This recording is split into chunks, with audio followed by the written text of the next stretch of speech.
Thanks. Welcome to the 6:15 News with me, Kejang Henry at Timbe. It's a pleasure to be with you, and let's begin with our top stories.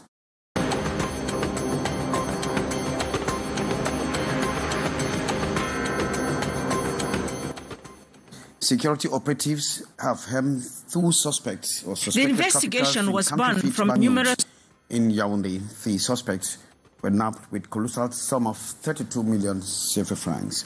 And government of Cameroon calls for calm after a passionate statements from some bishops regarding President Biya's test to serve Cameroon again for another mandate.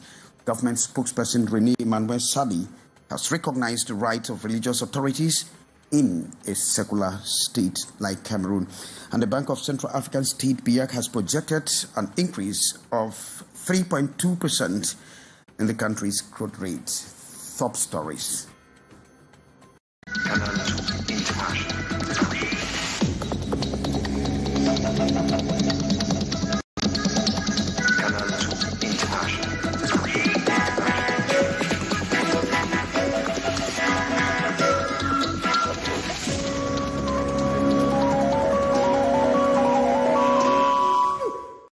Thanks and welcome to join us. Our platforms are open for consultation on Canal International. Two suspects have been harmed by security operatives in Yaoundé that are suspected of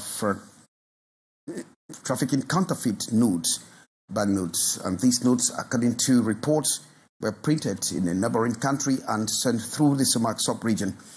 These amount to a pyramidal 32 million CFA francs. Details with Beatrice Ngamo. The investigation was banned from numerous complaints of increasing circulation of fake 10,000 and 5,000 banknotes in major towns here in Cameroon, particularly Duala, Garoua, Marwa, and Yaoundé. The inquiry took them to the far north region of the country. The arrest of Adum Iseni in Marwa with a good quantity of fake banknotes worth 32 million francs CFA. This led them also to the arrest of the main supplier in Kusiri, still in the far north. Further investigations make them to discover that the fake notes are printed in our neighboring Nigeria. Money they channel to Semak, Cameroon and Chad, their big markets. The supplier buys 1 million CFA francs at 40,000 Nigerian naira. Their modus operandi. Most often they blend the fake with real banknotes, and treating in remote areas, they often go age-free. This shall face the law. And I also use the opportunity to call upon the population to be vigilant in manipulating banknotes.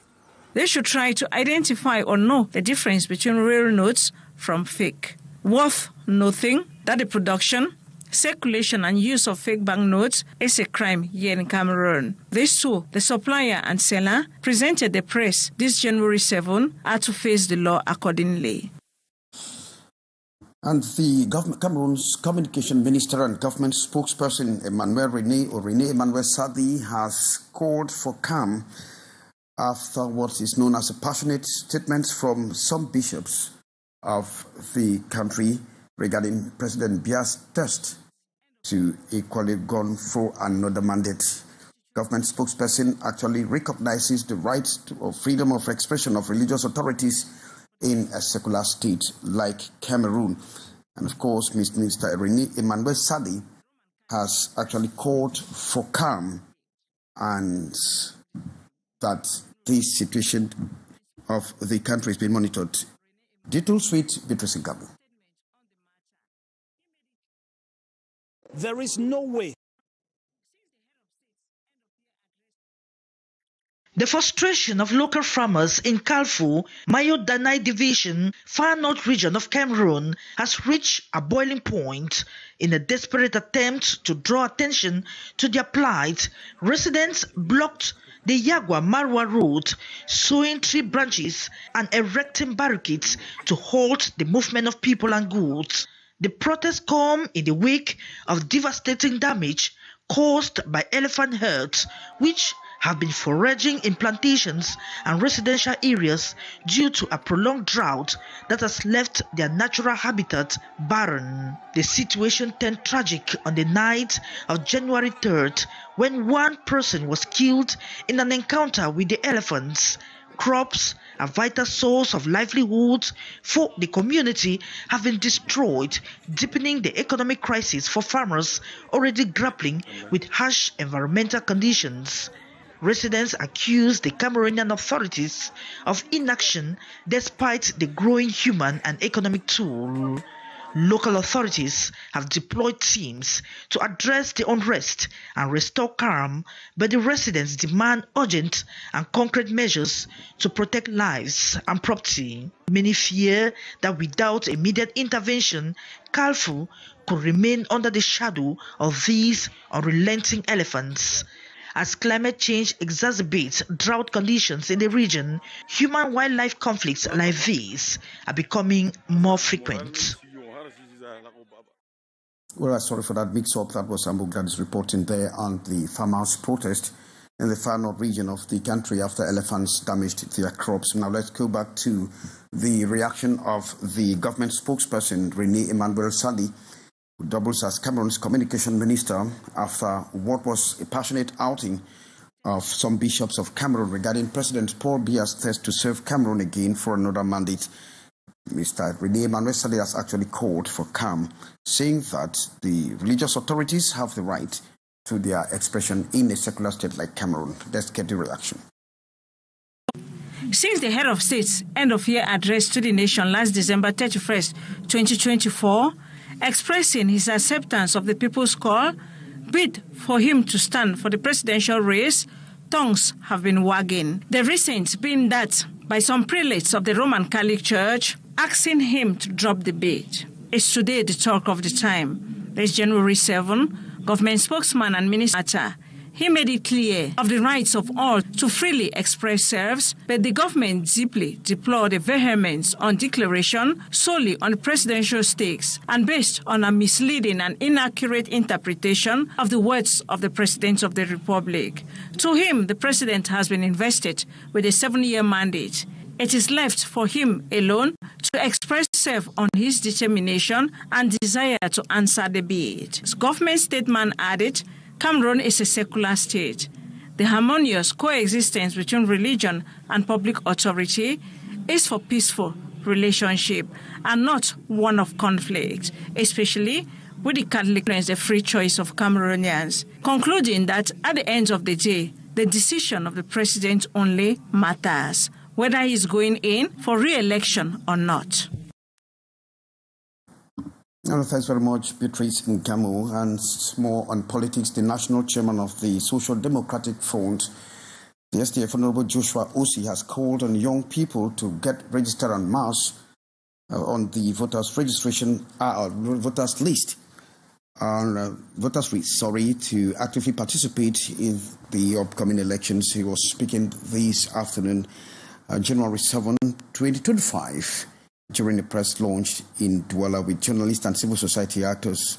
Honorable Osei actually emphasized the importance of youth involvement in shaping the nation's future and equally urged individuals who had previously registered but were displeased due to conflicts to ensure they update their registration in their new localities. And here is an excerpt of Honorable Joshua Osei Nabangi, the chairman of the Social Democratic Front, as captured for us by Ambo Gladys Divan.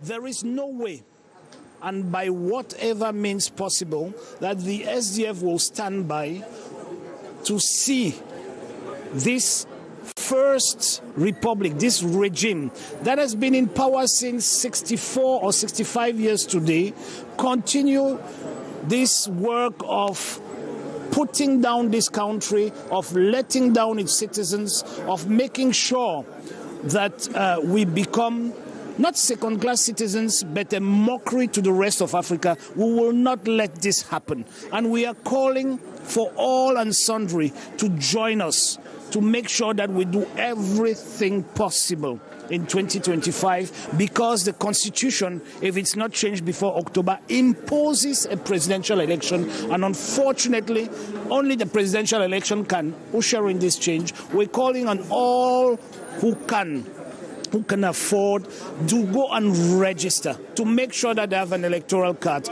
to change where they are registered. If they got registered in Bamenda and today, because of the war, they find ready for October, and they should do this today to make sure that they are ready, so that we change this narrative and we take back our country, and so that power finally comes back to the people. It's media men in Duala, west region of country. The streets of Bamenda were particularly jammed today as the first day of the second term of the academic calendar. Unlike other parts of the country where schools resume on Mondays, January the 6th, in Bamenda, resumption took place early this morning. Our Northwest Chief Correspondent Annie Collins filed in with Sherifa Saleh. Though the security crisis in the Northwest region seems to be abating after 8 years, it was still impossible for schools to reopen on the first day of the second term of the 2024-2025 academic year on Monday, 6th of January. Since 2017, the quiet Monday ghost town seems to be haunting people, reason why classes instead began Tuesday, January 7 in the primary, nursery, and university levels. As a matter of fact, I can see I've tried my best in preparing for the second semester, so I'm fully ready to take off for the second semester exams and the school year, as a matter of fact. At the 60-year-old Cameroon College of Arts, Science and Technology in Bambili, classes started full swing with permanent and student teachers imparting knowledge to the younger ones, according to the principal. Given that the statistics were expected before 9:30, you see, in a high school, in a school where students at time camp went down, it will be more than that number that we gave us, 1,970 something. I never knew teachers were going to come up to the extent that we were going to have classes.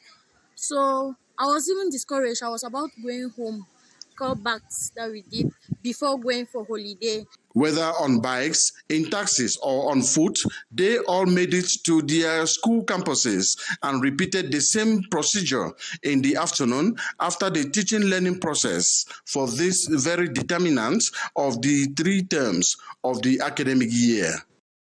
Well, thanks very much, Annie Collins, reporting there from Northwest Region. And traders in the central market in Duala are grappling with severe power outages, and as this has left the businesses in dark and scaring customers. Now, this sporadic disruption, they are complaining, is now permitting them to use other alternative sources of energy to make sure they break through. Details with Sherifa Saleh. Here at the central market of Duala, rows of shops are cloaked in darkness. Vendors sit amidst the gloom, waiting for clients who no longer come as frequently. The market, renowned for its vibrant trade in textile and goods, has been hit hard by constant power cuts. We have constant power outage here, and it really affects our businesses since we can't present our goods in the dark, so it slows the rate at which we are supposed to sell.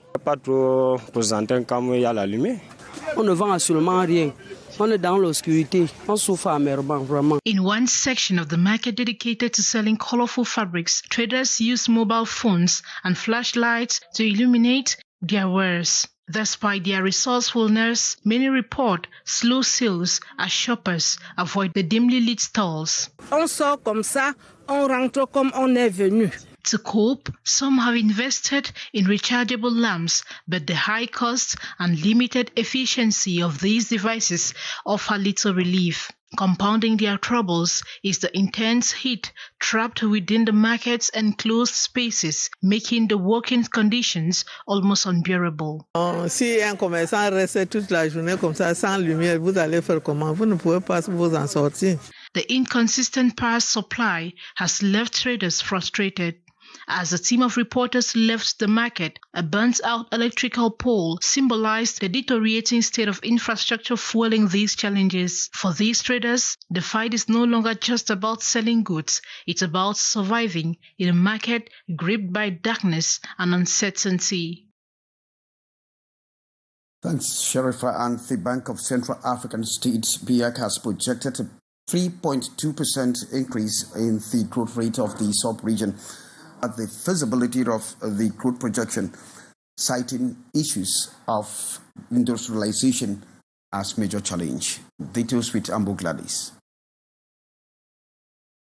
The latest monetary policy report from the Bank of Central African States, BIAC, offers a cautiously optimistic outlook for the economies of the 6 member Central African Economic and Monetary Communities, CEMAC.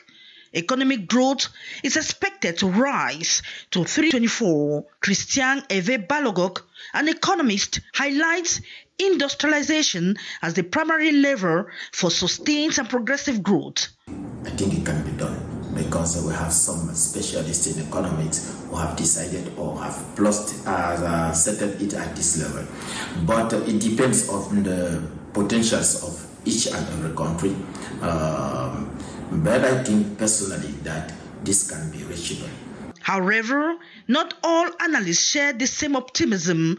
Louis-Marie Cagde, another economist, argues that achieving these growth targets is heavily dependent on macroeconomic stability, a factor he believes is currently lacking. Inadequate control over microeconomic indicators. Given these challenges, it seems highly unlikely that the stated objectives will be met. In my view, the optimism surrounding this issue is misplaced and success appears improbable at this stage.